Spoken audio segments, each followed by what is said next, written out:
All right, guys, welcome back to the channel. Welcome if you're new. Thank you for taking time out of your day to check the video out. We have more PlayStation news, rumors, and leaks to go over and cover here today.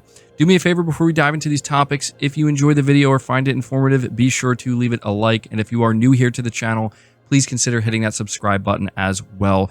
We're starting here with a pretty significant piece of information regarding the PlayStation 5 Pro and something that pretty much confirms that it's happening, and the confirmation actually comes from Sony themselves.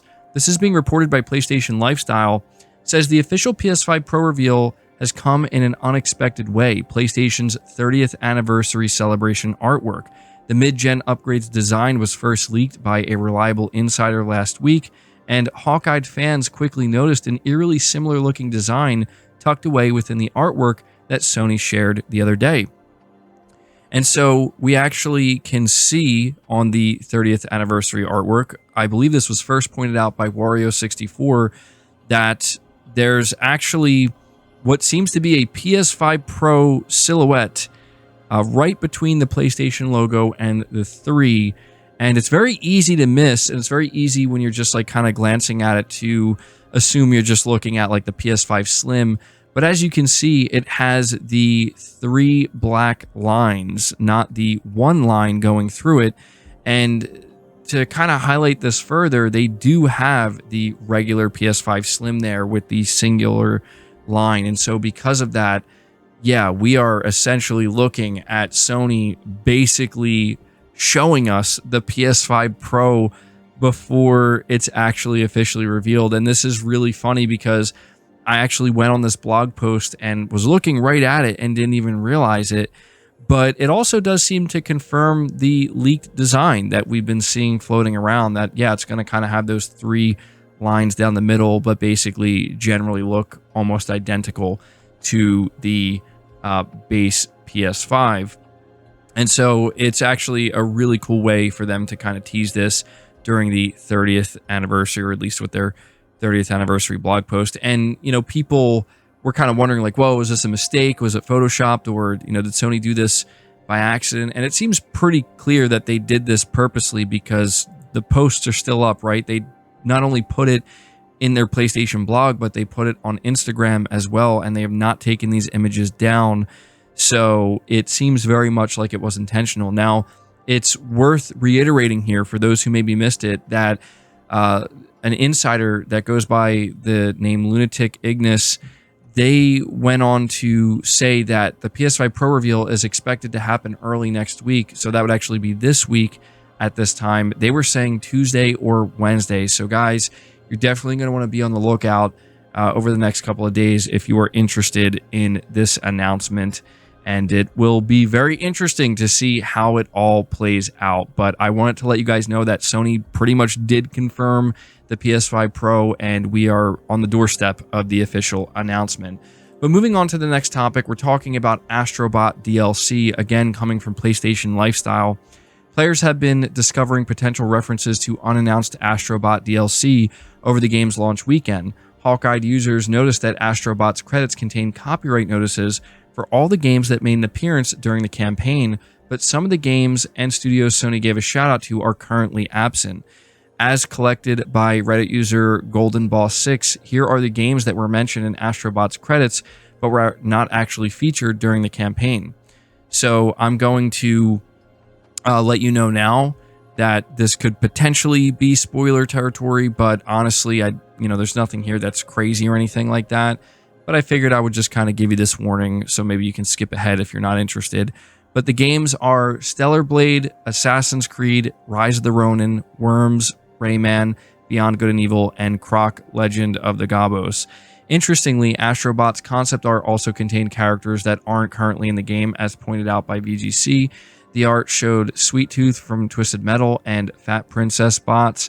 Noticeably absent from all the leaks and lists are Square Enix franchises that are a significant part of PlayStation's history. Players picked up on this almost instantly, but your guess is as good as ours on this one. So yeah, definitely a little strange that there are no Final Fantasy or Square Enix characters in this game. It does come off a little bit weird, but yeah, we do know that Astro Bot is getting DLC, so it looks like we might be kind of looking at a potential list of games where we could see kind of characters or bots show up, cameos that is. But continuing to talk about Astro Bot, we have some potentially really good news here for how the game is selling. It says here, being reported by Gaming Bolt, Astro Bot has launched for PS5, and as many had hoped, it has delivered an all-time great platforming experience. It's become the best reviewed game of the year so far, and happily enough, that acclaim is seemingly being reflected in its initial sales, as well as in Japan at least. Caught by Genki Japan on Twitter over on Amazon Japan, not only is Astro Bot currently the #1 bestseller, but it has also sold out and is being shown as temporarily out of stock. With the game having only just released, Sony has obviously yet to provide initial details on how it's selling, but this is certainly a decent indicator of how it has started in Japan. Whether or not it matches that the sales of other regions remains to be seen, but the widespread critical acclaim and strong word of mouth would suggest that it might. So yeah, this is something I just wanted to point out because I think what everybody is kind of eagerly anticipating finding out is how good or not so good Astro Bot ends up selling. I mean, with a game that gets this type of critical acclaim, it can only help it. It can only help boost its overall sales potential. But we do know that it might fall short when compared to like other major tentpole titles, such as like God of War or something like that. And I don't think anybody's expecting Astro Bot to do those same type of numbers. But I think what people are hoping for is that the game does sell well, and that it certainly sells well enough to, make a little bit of money, so that way the studio can continue to pursue these type of projects and grow and, kind of see Sony get more comfortable developing these types of projects. So either way, this is a good sign, but we'll have to wait to see if Sony decides to say anything about it. Moving on to the final topic of the video, we're hearing from PlayStation CEO Hermen Hulst talking a little bit about Astro Bot.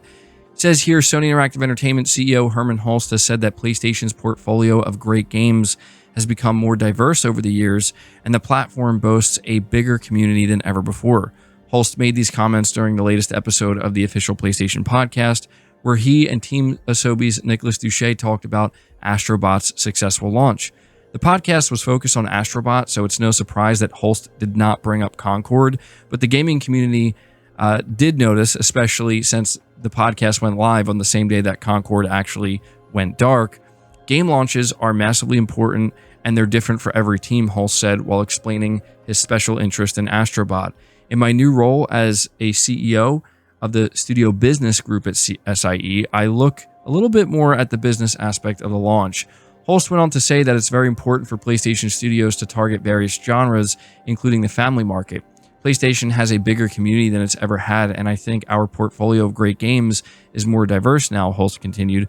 But with the launch of Astro, I think what we're doing is celebrating what PlayStation has made great over the years. It's a celebration of joy and of collaboration. So I just wanted to kind of mention what Hermen Hulst said here, because to be honest, it's not that often we hear from Hermen Hulst. We don't get a ton of interviews, and we don't really get too much insight from him onto, into like the PlayStation Studio side of things. But yeah, it's no surprise he's not going to mention Concord. Right now, what Hermen and all of Sony wanted to do is prop up Astro Bot and focus on the success, not the failure. But I do think what he's saying here is important to pay attention to, because he's making it clear that, yeah, Sony is basically trying to diversify their portfolio. And I think that they've been doing that relatively aggressively over the past couple of years. And granted, not everything's going to work out like we just saw.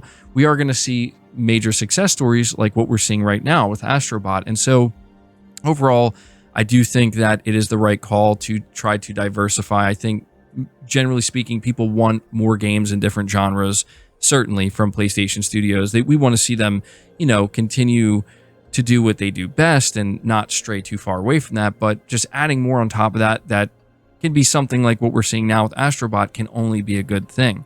But there you go. That's going to do it for the video, guys. I hope you enjoyed it. I hope you found it informative. Again, if you did, leave it a like, subscribe if you're new, hit the bell notification icon, and feel free to share this video out on top of all that. But until next time, guys, take care.